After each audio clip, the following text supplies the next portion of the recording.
Network है, खत्म हो जाती है दूर दराज से। ये स्वामी जी महाराज की जितनी भी बातें थी, मांगियां थी, ये संत मत का मेन असूल यही है।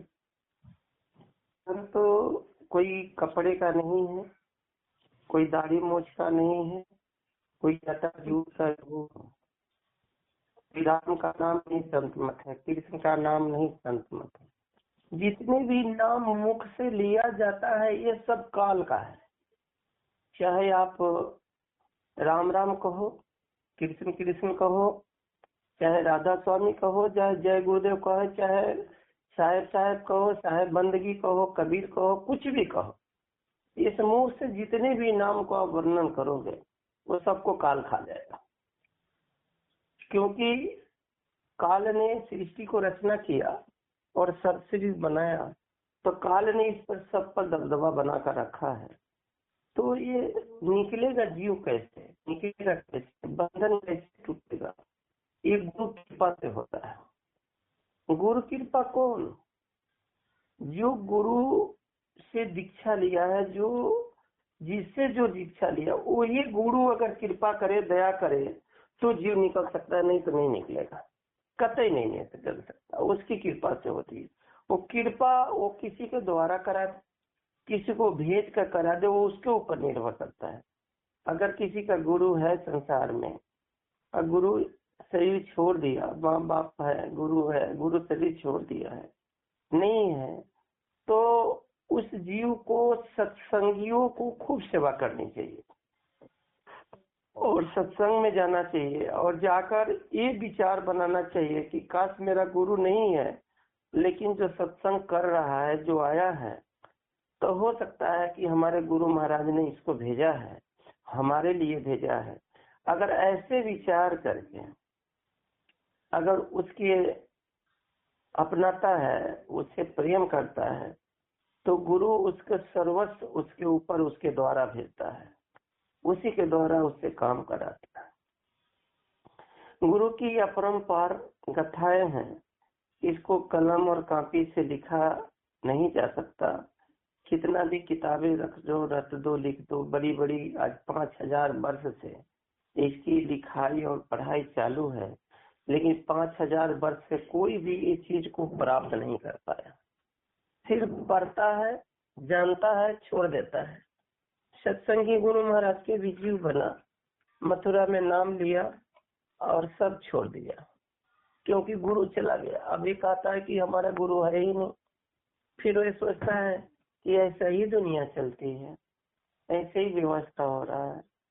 तो अपने को इतनी विचार एक ही बना रहना चाहिए कि सबसे पहले अपने आप को उस मालिक से प्यार करना चाहते हैं तो किसी को न किसी को इस संसार रूपी में आपको प्रेम देना पड़ेगा। प्रेम कैसा? अटूट, जिसमें कोई खोट ना हो। सारी दुनिया एक तरफ लेकिन वो एक तरफ रहे। प्रेम किया बाबा गोरखनाथ ने, मच्छिंद्र नाथ उनके शिष्य थे, सब कहानी जानते होंगे, जिसको कबीर साहब ने वो ताकत दी अंदर जाने के लिए, लेकिन वो नाथ थे, वो ब्रह्म तक तपस्या कर लिए थे। गुरु मच्छिंद्र नाथ को ये मालूम चल गया कि मेरा चेला जो है वो घमंड हो गया, उसको अपने तप के बल पर अहंकार हो गया। तब मच्छिंद्र नाथ ने तपस्या करने लगा और गोरखनाथ को 12 बरस तक कहा मेरा मुंह मत देखना, जाओ तपस्या करो। गुरु गोरखनाथ को अपने गुरु से बड़ा प्रेम था, लेकिन गुरु ने उसको आदेश दिया था जाओ 12 बरस तक तपस्या करो। 12 बरस के, तो 12 बरस वो दिन रात ऐसे बिताया विरह में कि कैसे कट जाए। और 12 बरस जब बीत गया तो वो अपने गुरु से जब मिलने गए, गिरनार पर्वत पर उसके गुरु अंदर बैठे थे, लेकिन उन्होंने एक शिष्य को बैठा रखे थे, कहे कि भाई किसी को अंदर मत आने देना। और जब गुरु गोरखनाथ गए तो कहते मेरे को गुरु से मिलना है, उसने मना किया, कहा कि भाई अंदर आप नहीं जा सकते हो। गुस्से में आकर गोरखनाथ ने उसको मारा और धक्का मार कर गिराकर अंदर गया। जब अंदर जाता है तो उसको गुरु नहीं मिला, गुरु वहां से निकल चुका था। फिर वो अंतर ध्यान हो गया, अंतर ध्यान हो गया तो बाहर निकल कर बोलता है कि भाई तुम बताओ तो गुरु महाराज हमारा यहाँ थे, तो तूने वो हमारा गुरु किधर गया? तो कहता कि मैं नहीं बताऊंगा। वो भी सिद्ध था, कहा मैं नहीं बताऊंगा क्योंकि तूने मुझे धक्का मारा है, तूने मुझे मेरी बात को नहीं माना। गुरु ने जब कहा था किसी को अंदर मत आने देना, लेकिन तूने मेरे बिगड़ बात को काट कर तुमने अंदर आया, हम नहीं बताएंगे। उस समय उसकी पहली अहंकार चूर हो गई और उसको गले से लगा लिया, रोने लगा, कहा तू भाई है, गुरु भाई है, माफ कर दे, मेरे को गुरु से मिला दे। तब उन्होंने कहा कि अमुक पहाड़ पर जाओ, वहां बैठा हुआ है। जब वहां से भागा भागा गया तो वहां पर उसका गुरु मिला। कहा मच्छिंद्र नाथ गोरख, तुमको तो मैंने आज्ञा दिया था, तुमने आज्ञा का उल्लंघन किया। कहा प्रभु कौन सा आज्ञा का उल्लंघन किया? आपने 12 वर्ष तक मुझे तपस्या करने के लिए भेजा, मैं एक एक दिन एक एक रात कैसे कटा मुझे मालूम है। कहा तूने मेरी आज्ञा का उल्लंघन ये किया है कि जब तपस्या करके तू आ रहा था तो मैं किसी को बैठाया था, उसकी बात को नहीं माना, उसको तूने मारा और धक्का मार कर तू मेरे पास आया। जा 12 वर्ष तक और तपस्या कर, क्योंकि तेरे अंदर अहंकार है। और नतीजा ये हुआ कि फिर जाकर उसको 12 वर्ष तक वही हिमालय की दलहट्टी में जाकर फिर तपस्या करने लगा। फिर जब 12 वर्ष बीती फिर आया, फिर जब वहां से आया तो फिर वही बात, गुरु के दरबार में फिर वही कोई आदमी खड़ा था। फिर उसने कहा कि अंदर जाना ना, तो समझ गया अब इसको धक्का मार नहीं सकता हूँ, अंदर जा नहीं सकता हूँ। तो वो तप के बल पर अंतर ध्यान होकर अपने गुरु को दर्शन किया। जब देखा तो गुरु प्रकट हुआ, कहा फिर तूने गलती कर लिया, फिर तूने गलती कर लिया, तुमने तप का दुरुपयोग किया। देखो गुरु क्या होता है, शिष्य क्या होता है। कहा तुमने तप का दुरुपयोग किया, मैंने तुमको साधना बताया था परमात्मा को पाने के लिए, मैंने तुमको साधना ये नहीं बताया था कि इस संसार की कोई चीज को देखने के लिए। मेरा शरीर इस संसार में है, काल के देश में है। अगर तुमने तप के बल से मुझे इस संसार में ढूंढ रहे हो तो तेरा तप छीन हो गई। अब तू फिर जाकर तपस्या कर, फिर जाकर तपस्या कर। फिर जाकर 12 वर्ष तक फिर अंतर ध्यान होकर तपस्या किया।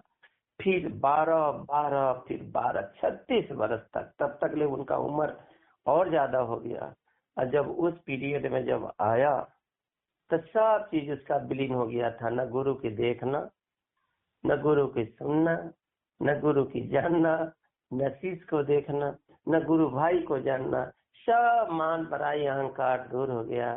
गुरु ने निकल कर सीने से लगा लिया और कहा गोरख जाओ, मैं तुमको नाथों का नाथ बनाता हूँ। ये संसार जब तक रहेगा तब तक तेरी ये संसार में पूजा होगी और संसार वाले तुमको याद करेंगे। और नतीजा ऐसा हुआ, आज इतने साल बीत गए, मच्छिंद्र नाथ को कोई नहीं जानता, कोई नहीं जानता है कि गोरखनाथ के गुरु कौन थे। मच्छिंद्र नाथ को कोई पूजा नहीं करता, सब गोरखनाथ को पूजा करते हैं और सब उनकी याद करते हैं। किसका बदौलत? गुरु की बदौलत, गुरु की दया। वही गुरु देता है, गुरु अपना रूप दे देता है, गुरु अपना सारा शक्ति दे देता है और अपने आप को पूजा नहीं करवा कर अपने शिष्य को पूजवा देता है। गुरु महाराज हमारे कहते थे बच्चा, मैं तुमको धरती पर पूजवा दूंगा, मैं तुमको संसार में देवी दुर्गा से पूजा करवा दूंगा। लेकिन हम वही मच्छिंद्र गोरखनाथ के जैसा अहंकार थोड़ा सा साधन किए और अपने आप को सत्संगी बनकर, अपने आप को बहुत बड़ा अहंकारी बनकर, अपने आप को बहुत बड़ा जानकार बनकर लागे ढिढोरा पीटने। अरे तुमको क्या भजन करने आता है? भजन तो मैं करता हूँ, ध्यान तो मैं करता हूँ। आओ मैं तुमको भजन सिखा दूं, आओ मैं तुमको ध्यान सिखा दूं, आओ मैं तुमको घर का दुख तकलीफ दूर कर दूं। हो गई खत्म, बाजार समाप्त। गुरु ने सब छीन लिया, गुरु ने सब किया। आज से उस गुरु को नहीं किया, निराशा हो गया। तो मैं सबको यही बताता हूँ कि अपने गुरु भक्ति को कभी भी छीन मत होने देना। गुरु भक्ति बड़ा कठिन से प्राप्त होता है। वो भी कब देगा? जब उसको खुशी आएगी, उमंग आएगा, उसके अंदर प्रेम आएगा, तब अपना भक्ति किसी में डालता है। और जब भक्ति वो डालता है उस जीव में, तो उसको नरम बना देता है। कठोर से कठोर, गोरखनाथ इतने बड़े कठोर व्यक्ति था, श्राप देता था किसी को, और उसको मच्छिंद्र नाथ ने एक नरम बना दिया, एक ऐसा तत्व बना दिया, पानी बना दिया, जिधर ढलान हो उधर ढलान हो। ऐसे ही हमारे गुरु महाराज थे, हर जीव को पानी बनाने के लिए आए थे। काम क्रोध लोभ मोह अहंकार हटाकर उस मालिक से मिलने के लिए, उसी व्यवस्था में रहने के लिए। तो ये संसार है, संसार में तो बहुत चीजें आपने लोगों ने पाया, हम तो कुछ नहीं पाया। हम तो बस इतना ही जानता हूँ कि मैं गुरु का हूँ, इसके अलावा कुछ पढ़ा नहीं। किताबें महात्माओं के जीवनी पढ़ लेता हूँ, याद कर लेता हूँ कि वो गुरु को कैसे रिझाया, और कोशिश किया मैंने ऐसे ही रिझाने का, और नतीजा ऐसा हुआ कि जब तक ले उसका नकल करते रहा तब तक ले कुछ नहीं हुआ। और जब सबकी नकल छोड़कर और मैं अपने आप को उसके ऊपर कुर्बान हो गया, तो सब कुछ हमारे सामने शांत कर दिए। संसार की सुख सुविधा सब चीज से हमको एकदम विरक्त कर दिए।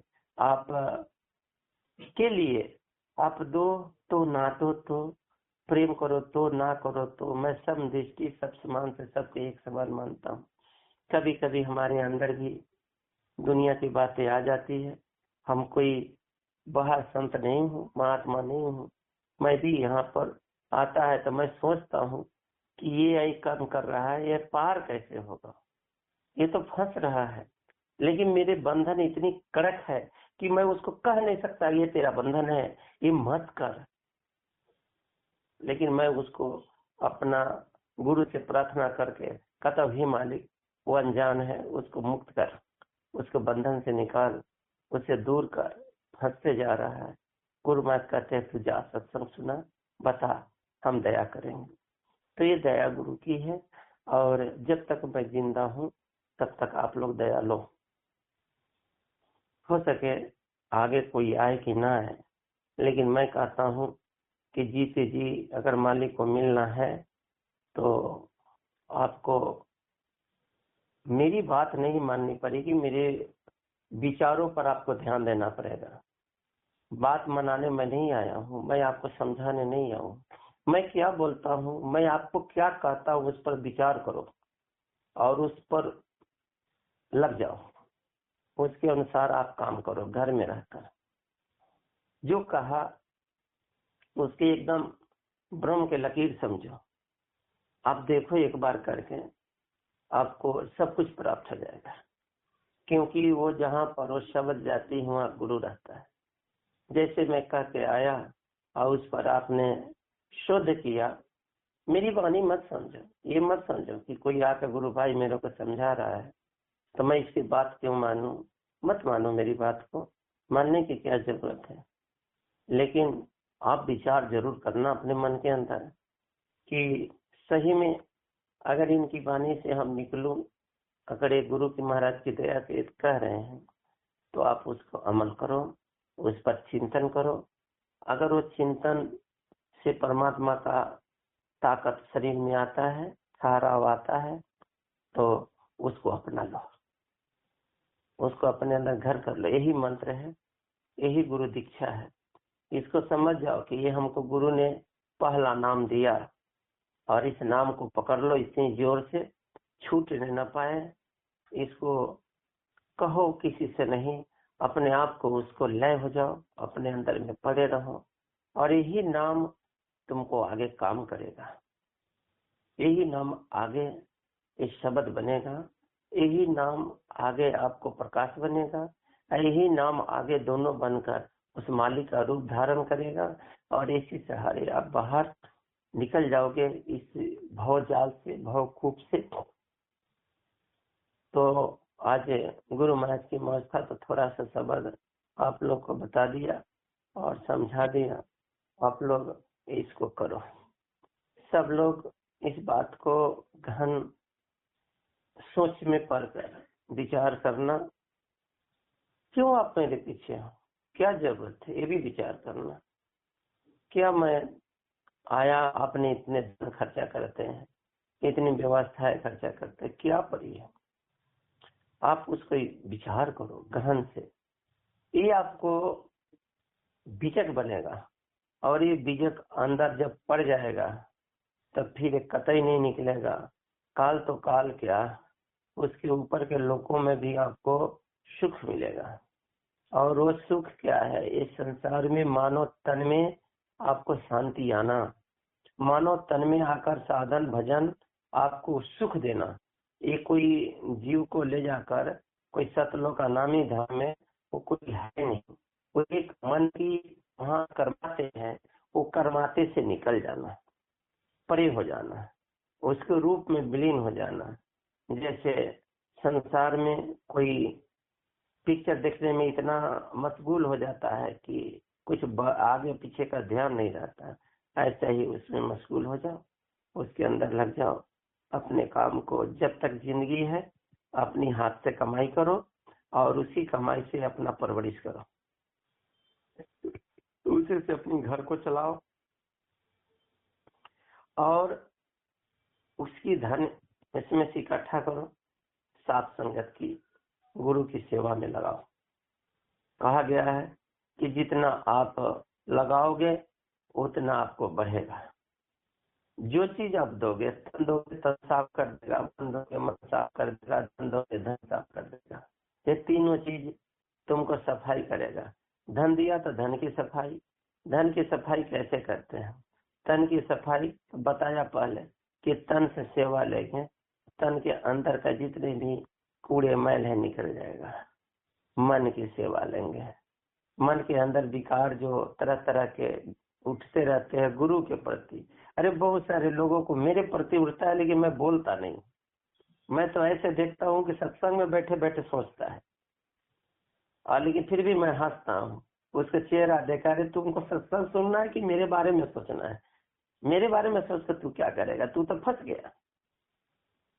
लेकिन सत्संग सुनते सुनते मेरे बारे में विचार करने लगता है और मैं बोलता हूँ आया कहाँ और फंस गया कहाँ।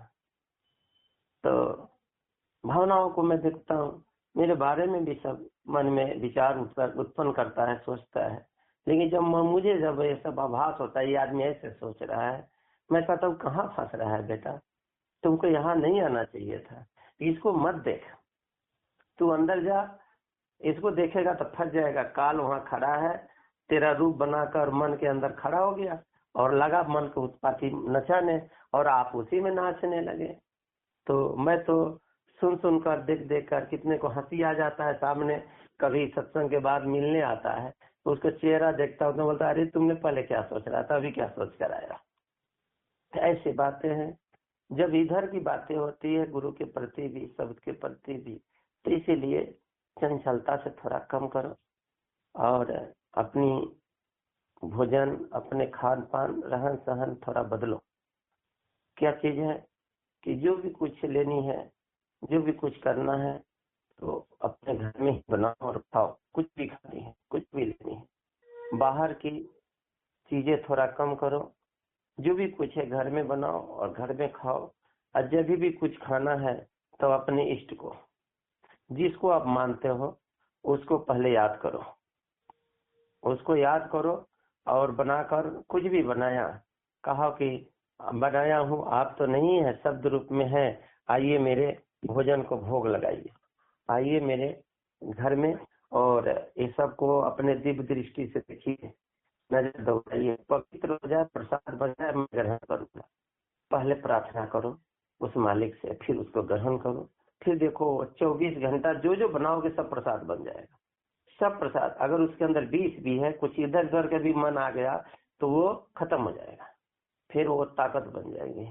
और उस ताकत को जब भी शरीर में जाएगा तो मन की चंचलता, मन की स्थिरता होगी, मन के अंदर विकारे हैं वो खत्म होगा, आत्म साक्षात्कार करोगे। और आत्म साक्षात्कार करना वो ज्योत कहा गया, ज्योतिर्लिंग कहा गया है। यहाँ 12 ज्योतिर्लिंगे हैं। जो पहला एक ज्योतिर्लिंग 12 खंड तो बाहर गिरा हुआ है, लेकिन लोग बाहर ढूंढता है ज्योतिर्लिंग का दर्शन करते, केदारनाथ, एकोनाथ, कौननाथ, सोमनाथ ये सब करते हैं, लेकिन एक ज्योतिर्लिंग आपके अंदर है जो खंडित नहीं है। उस ज्योत को दर्शन करोगे, यानी प्रकाश। लिंग एक चिन्ह, यानी वो गुरु वो परमात्मा दोनों को मिलना। अब इसकी दर्शन कैसे होगा? जब अंदर से बाहर से साफ सुथरा रहोगे, बाहर से सफाई करोगे। सफाई कैसे? बस वही आप जो जो शब्द कहा जाए, गुरु अगर बताए, मार्गदर्शक अगर बताए तो आहिस्ता आहिस्ता, एक बार छूटता नहीं है। सबको मैंने बोला एक एक कॉपी बनाओ, रोज की अपनी बातें को लिखा करो, शाम को लिखो और उसमें जो जो गलती है उसको अंडरलाइन करो, कल विचार बनाकर उसको छोड़ो। ऐसे कर कर कर कर कर कर छोड़ते जाओ। मैं तो कहा 3 महीना 6 महीना, मैं तो 6 महीना क्या, मैं तो बोलता हूँ कि अगर कोशिश करे तो 1-2 महीना में ठीक हो जाए, नहीं तो 3-6 साल भर। अरे साल भर तो बहुत हो गए। अगर साल भर मेरे पीछे गुरु के पीछे पड़ा रहा, अगर तुम्हारा काम फिर वही रहा तो कमी हम में है, आप में नहीं। आप तो कोशिश ही नहीं किया तो मैं पढ़ाया ही नहीं, तो कमी हम में है। तो मैं आपको दोष नहीं देता हूँ, फिर कोशिश करो, फिर उसको निकालने का किताब डायरी बनाओ अपने लिए, अपनी डायरी अपना खुद का, किसी को मत दिखाओ। रात को सोते समय उसको एक बार लिखे, पढ़े, भर दिन लिखे हो, जहाँ जहाँ काम किए उसको थोड़ा लिख लो कि एक गलती हो गई। जैसे कुछ दफ्तर में कोई बात होगा, किसी से बात विवाद हो गया, डायरी में लिख लो कि मैंने दफ्तर में इतने बजे इसे थोड़ा कड़क होकर बोल दिया। शाम को आओ, चिंतन करो और ये सब चीज गुरु को दे दो। मालिक आप इस पर दया करो ताकि कल ऐसा न हो। आहिस्ता आहिस्ता करोगे, धीरे धीरे स्वच्छ हो जाओगे। कहा कि जो निर्मल हो जाता है, कहते कि जो स्वच्छ हो जाता है वो मुझे पाता है। भगवान भी कहें जो निर्मल हो जाएगा, स्वच्छ हो जाएगा, वो मुझे पाएगा। तो अपने आप को निर्मल कैसे है? गंदगी धोने वाला जो आया है उससे धुलाओ, उसकी बातों में आप रहो, उसकी काम को करो, वो व्यवस्था में रहो, संगत में रहो। ये जितनी भी चीजें हैं ये धर्म नहीं है, जो मैं आपको बताता हूँ ये धर्म नहीं है, कर्म है, ये मजहब है, ये कबीर पंथ है, ये जय गुरुदेव पंथ है, राधा स्वामी पंथ है, मुस्लिम पंथ है, हिंदू पंथ है, राम पंथ है, कृष्ण पंथ है, ये जो भगवती पंथ है, सब एक एक को पुजा रहा है। आप कोई राम का पूजा करता है, आप कोई जय गुरुदेव का, तब बात एक ही हुआ, चाहे वो करो चाहे करो, ये सब पंथ है। निकलना है तो उसके द्वारा निकलोगे, जो जीते जी। वो पंथ नहीं है, वो धर्म है, वो धर्म है। उसको देखना और मिलना ये धर्म है। प्रादर्शिता होना, उसे सम्मोहन होना, उसे आकर्षित होना, उसके अंदर समाहित करना, ये धर्म है। माता पिता की सेवा करना धर्म है। ये धर्म हिंदू भी करता है, मुसलमान भी करता है, जैन भी करता है।